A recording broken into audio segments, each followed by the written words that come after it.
기술은 가장 눈에 보이는 겁니다. 우리가 알지 못했던 단 하나의 레이더 주파수가 혹은 단 하나의 스텔스 기술이 한 국가의 하늘을 통째로 무너뜨릴 수 있습니다. 우리 한반도는 세계 어느 곳보다 좁고 치열한 항공 전장이 한가운데 있습니다. 수십 년간 우리는 이웃 강대국들의 거대한 공군력 앞에서 스스로 작은 섬처럼 느껴야 했습니다. 그들의 거대한 전력 앞에서 우리는 과연 어디에 서 있었을까요? 하지만 오늘 우리는 그 오랜 질문에 대한 객관적이고 냉철한 답을 찾고자 합니다. 단순히 전투기 숫자가 아닌 조종사의 땀 기술의 세대, 그리고 미래를 향한 전략의 관점에서 대한민국 공군의 현재 위치를 재정의할 것입니다. 그리고 그 중심에는 마침내 우리 손으로 만든 새로운 기둥이 서 있습니다. 수치만 보면 북한 공군은 여전히 우리보다 200대 이상 더 많은 전투기를 보유하고 있습니다. 그러나 이 수치는 가장 위험한 착각입니다. 군사 전문가들은 이미 북한 공군을 무너진 하늘이라 진단했습니다. 왜일까요? 북한 공군의 주력기는 MiG-20IG, ECG-IG, BC 등 1950년대에서 70년대 초반 기체들이 대부분입니다. 반면 우리 공군은 F-28K 4.5세대, KF-10GB 4.5세대급 등 최신 항전 장비와 AESA 레이더를 탑재한 전력이 핵심을 이룹니다. 북한의 최신 기종이라 불리는 메이지 EQ 역시 2000년대 초반 동유럽 지원으로 단순 디지털 장비만 교체했을 뿐 핵심 레이더나 무장 시스템은 여전히 4세대 초반 수준에 머물러 있습니다. 현재 부품 부족으로 40대 정도만 평양 방어에 겨우 동원될 수 있다는 현실은 양국의 질적 격차를 극명하게 보여줍니다. 전투기 자체의 성능 차이보다 더 심각한 것은 조종사의 기량입니다. 공군 조종사에게 비행시간은 곧 생존입니다. 한국 공군 조종사들은 연간 150에서 200시간의 비행시간을 확보하며 복잡한 합동 전술 훈련을 반복합니다. 그러나 북한의 파일럿들은 연료와 부품 부족으로 한 달에 단 한두 번 10에서 20시간 수준의 비행 훈련을 하는 것으로 알려져 있습니다. 이는 전시 상황에서 생존 확률과 직결되는 문제입니다. 우리는 F-15K의 압도적인 하드웨어 성능뿐 아니라 그 조종석에 앉아 고도의 전술을 수행하는 사람에게 투자했습니다. 이 압도적인 인적 자원의 격차는 북한이 결코 숫자로 메울 수 없는 대한민국 공군의 가장 강력한 무기입니다. 이러한 대비되는 전력 구성을 보셨을 때 여러분은 우리 공군이 이웃 강국들에 대해서는 어떤 전략을 취해야 한다고 생각하십니까? 댓글로 의견을 나눠주세요. 다음은 우리와 비슷한 전력 구조를 가졌으나 F-35를 통해 질적 우위를 확보하려는 일본과의 비교입니다. 일본 자위대는 수치적으로 우리와 비슷해 보입니다. 그러나 그들의 전력 구조는 우리와 완전히 다릅니다.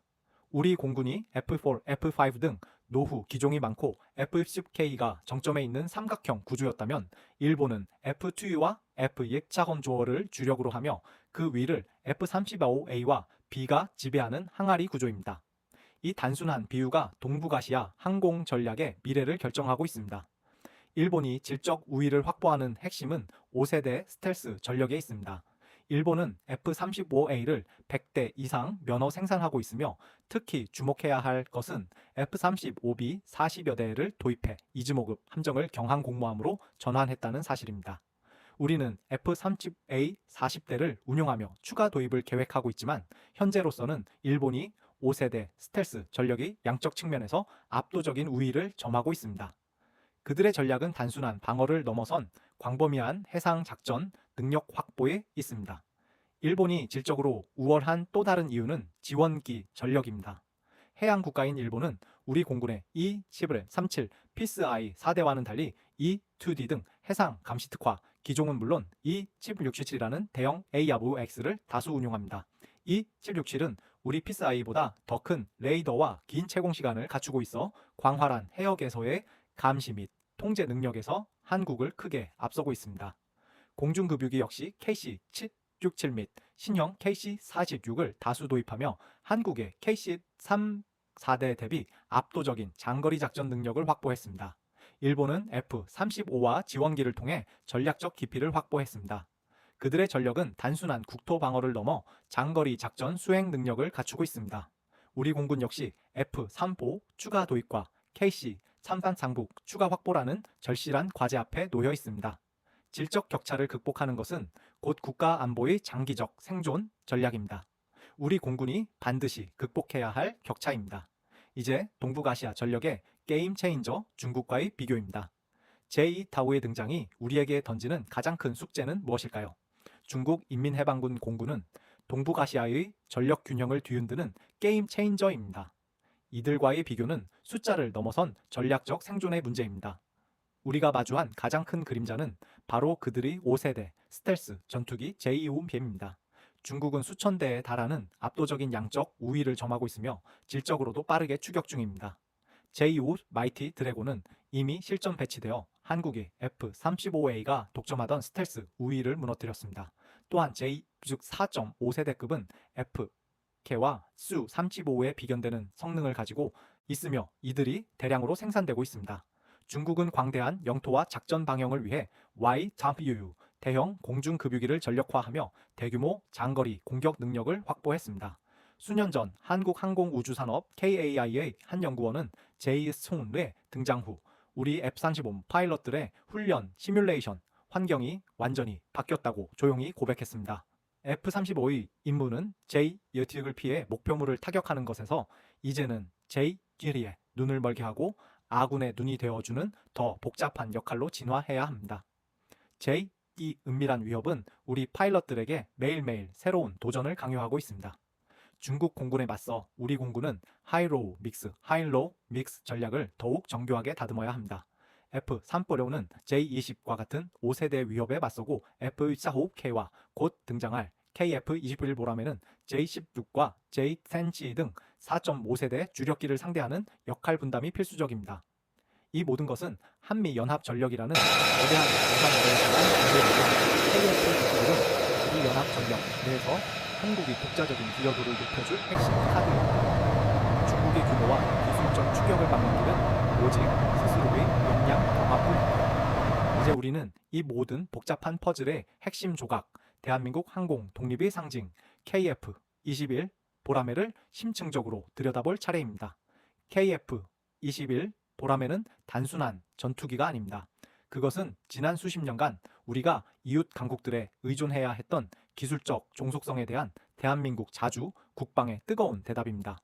이제 보라매가 왜 우리의 미래 전력에서 가장 중요한 심장이 되어야 하는지 그 진정한 의미를 파헤쳐 봅시다. KF-21은 현재 4.5세대 전투기로 개발되고 있지만 궁극적으로 5세대급 성능을 목표로 합니다.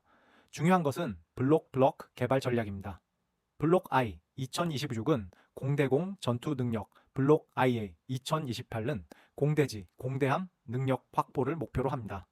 그리고 블록 IA 2030년 이후는 스텔스 성능 강화를 위한 내부 무장창, 인터널 베이를 적용하여 5세대급 전투기로 진화할 것입니다. 이처럼 단계적이고 자율적인 업그레이드 능력은 외국에 의존하지 않고 우리 스스로 우리의 안보 환경에 맞춰 전력을 유연하게 발전시킬 수 있다는 의미입니다. 2010년 개발 초기 단계에서 항공우주연구원 KA의 엔지니어들은 수많은 기술 장벽 앞에 좌절했습니다. 특히 핵심 기술인 AESA 레이더는 우리에게는 불가능하다는 외부의 비관론이 팽배했습니다. 하지만 그들은 독자 개발만이 살 길이라는 일념으로 밤을 새웠습니다. 수백 번의 시뮬레이션과 수천 번의 테스트 끝에 마침내 우리 기술진이 만든 AISA 레이더가 보라매에 통합되었습니다. 이 과정은 단순한 기술 개발이 아닌 우리의 자존심을 걸고 스스로를 증명한 여정이었습니다. KF-21은 노후화된 F4, F5, B50여 대를 대체하며 우리 공군 전력의 허리를 튼튼하게 세워줄 것입니다. F-35가 정밀 타격을 위한 카운터 펀치라면 KF-21은 지속적인 공중 유수를 확보하는 주력 기동 전력입니다. 우리는 F-35를 통해 하늘의 시야를 확보하고 KF-21을 통해 하늘의 주도권을 장악할 것입니다. 이러한 기술적 자부심은 우리에게 무엇을 남길까요? 이제 최종적으로 우리가 이 거대한 동북아시아 전력 구도 속에서 승리하기 위해 가져야 할 최종적인 마음가짐과 전략을 정리해 봅시다. 우리는 F-35를 보며 이웃 국가의 기술력을 인정했습니다. 우리는 제2유측을 보며 현실의 냉혹함을 깨달았습니다. 그러나 이 모든 비교의 끝에서 우리에게 남은 것은 무엇일까요? 전투기의 성능은 레이더와 엔진 출력으로 결정되지만 한 국가의 안보는 기술을 포기하지 않는 의지로 결정됩니다. KF-21 보라매는 단순히 4.5세대 전투기가 아닙니다. 그것은 대한민국이 이 좁은 하늘에서 누구의 도움 없이 스스로 설 수 있다는 자주 국방의 선언문입니다. 우리가 F-35를 통해 한미 동맹의 시너지를 극대화하는 동시에 KF-25를 통해 독자적인 전력 플랫폼을 완성하는 이 균형 잡힌 전략이야말로 동북아시아의 군비 경쟁 속에서 우리가 가장 확실하게 가져야 할 최후의 무기입니다. 우리가 앞으로 집중해야 할 것은 명확합니다. 첫째, KF-21 블록 전략의 성공적 완료. 둘째, KC 공중급유기 전력의 조속한 확충. 셋째, F-3포의 조종사들의 실전 훈련 강화. 이것이 우리가 거대한 강국들의 틈바구니에서 생존하고 나아가 동북아시아 안보 질서를 재편하는 주역이 될 수 있는 유일한 길입니다. 오늘 우리는 무거운 현실과 찬란한 희망을 함께 보았습니다. 이 모든 이야기는 여러분의 관심과 지지 속에서 계속됩니다. 다음 영상에서는 KF-21이 핵심 기술인 AESA 레이더 독자 개발 과정의 숨겨진 이야기, 그리고 그것이 대한민국 국방과학기술에 미친 영향에 대해 더 깊이 파고들어 보겠습니다. 채널 구독과 알림 설정을 통해 우리 기술의 또 다른 승리 스토리를 놓치지 마세요. 감사합니다. 금속이 아닌 우리의 의지가 오늘도 이 하늘 위를 비행하고 있습니다.